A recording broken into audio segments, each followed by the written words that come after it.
So, welcome to the Global Platform for Disaster Risk Reduction.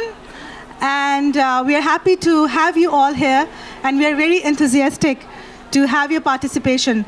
I won't take much of your time, but we will have some presentations and some videos and some documentaries on the Ignite stage. For the first one, we have Mr. Shaban Mawanda from IFRC, from the Climate Center, Community Voices, the use of games for raising climate and gender awareness from Kenya. Mr. Shaban, if you can please join us. Thank you.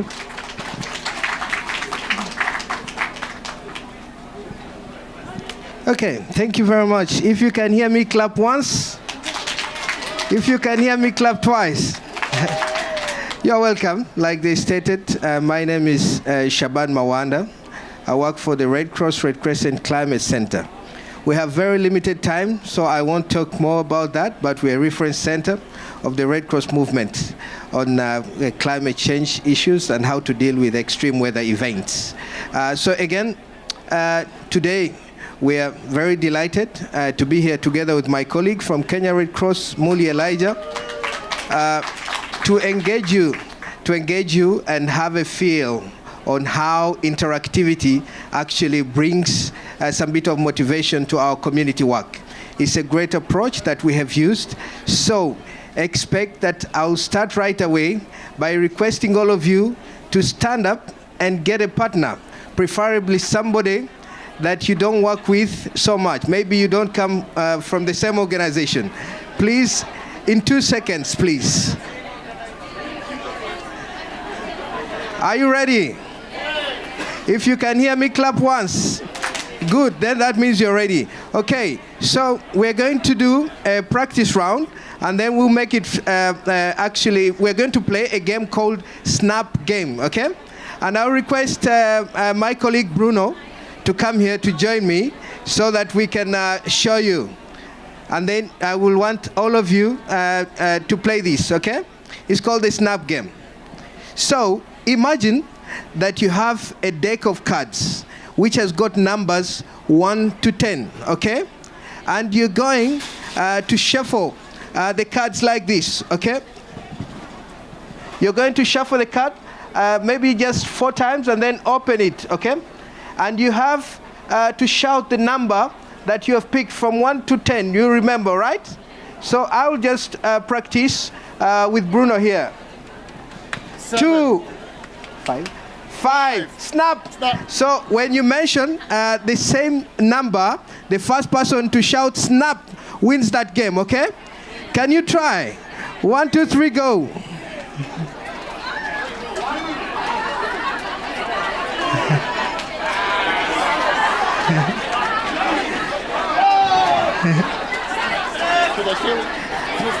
No, it's okay. You can go? It's okay, you can go. Okay, great. If you can hear me, clap once. If you can hear me, clap twice. How many people snapped? Oh, wow, almost everyone, okay? Now I will make it slightly more complicated, okay?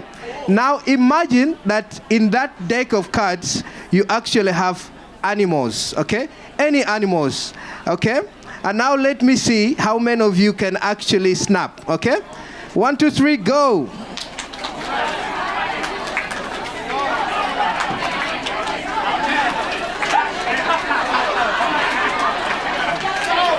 Go ahead.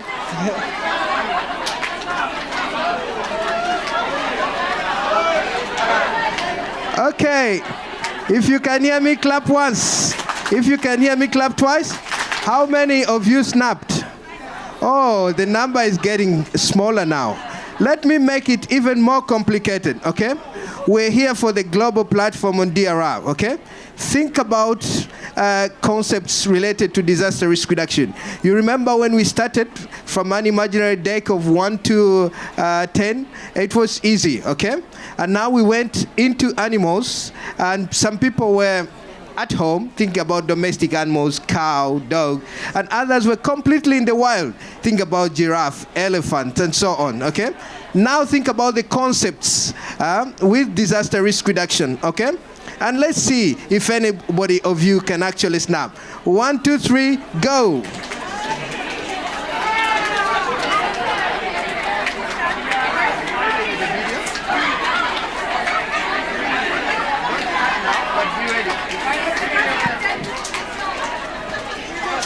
Okay. If you can hear me, clap once. If you can hear me, clap twice. Did any of you snap? Oh, can we hear from you which concept did you? Vulnerability. Vulnerability, great. And you? Resilience. Resilience, perfect. And? Risk, great. Preparedness. Okay, thank you very much. So let's see it, okay? And then we're going to watch a video for about 4 minutes right now, and then I'll be back on the stage to finalize, okay? So, thank you.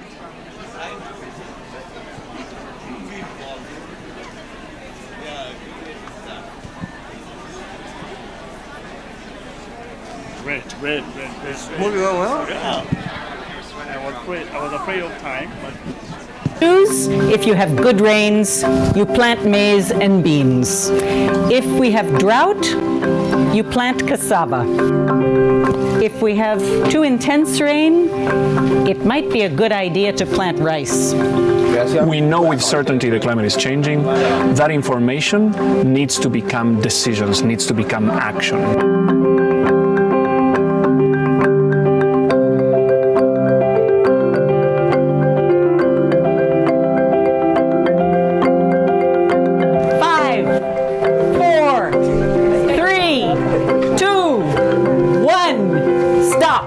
What we're doing is really to look at what are some of the most efficient adult learning mechanisms. It can fall 6 ways, but within games we can actually construct little vignettes where people are forced to grapple with trade-offs. And the trade-offs are, of course, sort of a caricature of reality, but the experience is yours, it's a gut experience. There's new forms of dialogue between the meteorological experts, the Red Cross volunteer, the subsistence farmers. They come together in a safe environment for exploring what can be done and for trying new ideas. Let's see what the rain brings.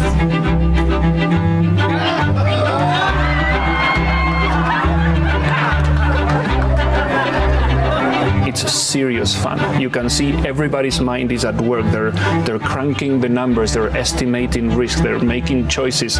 If you are wearing a bracelet, you are a man. You are walking in the shoes of a man. If you are not wearing a bracelet, you are walking in the shoes of a woman. The most neglected aspects of climate change is actually how important the gender dimension is. When we start the game, it's not going to be equal for men and women. This is because women have many responsibilities on top of farming. They have to care for the family, for the children, for the elderly, for the sick, to make the food, to do the laundry, fetch the wood, make the fire. If you are a woman, no bracelet, you start with 3 beans. If you're wearing this very masculine bracelet, you're walking in the shoes of a man, you start with 4 beans. In our humanitarian work, we have noticed that women and men suffer differently, things that have to do with too much rain, too little rain, and so on. What we have noticed is that generally there's exclusion that is not favorable to women, and thus they are more vulnerable to extreme events. All of the farmers who are left in the game, put your arms up. What do you have on your arm that's the same? So it's only the men who are left. We have observed this in Bangladesh, in Mozambique, in Guatemala, in rich cities, and we think that gender offers not only a lens to look at impacts, but also a lens to look at opportunities. How can we help the talent of women become more visible, become more actionable, you to and become more meaningful actually to the work real life when we're doing this sort of games in the communities, and that's why we played this short video for you. And now we have just a very few slides. Okay.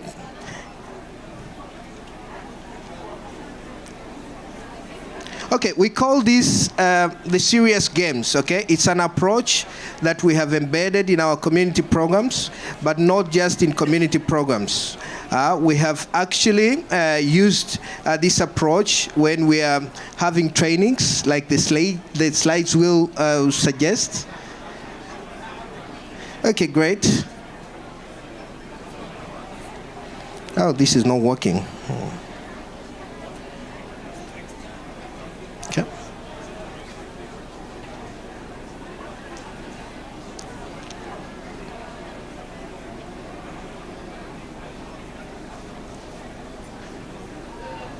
Okay.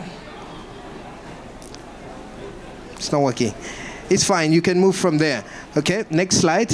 So we tried to use this approach and somehow to make sure that we move people out of just their comfort zones to where magic happens, okay? To make it more enjoyable, more fun, and making sure that they actually understand it better. Because, next slide, please. We know that in most cases, next slide, in most cases, what happens is that actually people come and just talk, present to communities, and then the communities or the participants in these trainings are actually playing a very passive role. And next slide, we really want to focus on this passive role. How can we have our participants, our communities, even actually policymakers, like I'm going to show, be more integrated in these discussions? How can they participate more? And we have actually engaged this approach with university students during trainings. We have actually engaged local farmers, like the video actually showed. We were also in many other places. But my colleague, Pablo, who is just behind there, has been presenting this approach with over 2,500 stakeholders, okay, in a conference. It's so many games that we actually play. We have worked with IPCC lead scientists with this approach, and actually we have seen it work. Yes. We have also engaged our colleagues, the NASA, in this sort of approach, just to give you a sense of actually the power of using serious games. Again, my colleague Pablo was also at the White House on the invitation, and then he actually engaged people of the White House in this game. But he was also in my country, where I come from, in Uganda, engaging over 70 members of parliament on policy discussion using serious games. So actually, serious games can actually bring a lot of motivation to our work. Now, I would like to request my colleague to share, because he works very directly with communities, to share his perspectives through using this approach. Thank you. Thank you very much. Elijah Muli. I work with the Kenya Red Cross. The game that we have seen in the video is for farmers that we work with in Kenya. So I want to say games are good for farmers. They are simple. The farmers enjoy them. They break the complicated scientific information related to climate to simple, actionable, enjoyable messages. So it has been able to break this big, complicated communication barrier of our scientists, of our academicians, into simple methods that farmers understand and enjoy. So games is not for not serious matters. Games is used also for very serious matters. That's why you all love games. Thank you very much. Great. In the last 1 minute, I would like to request you to turn to your neighbor and have just one reflection on the use of serious games in your work, at your workplace. 1 minute, please. Turn to your neighbor. Keep it simple.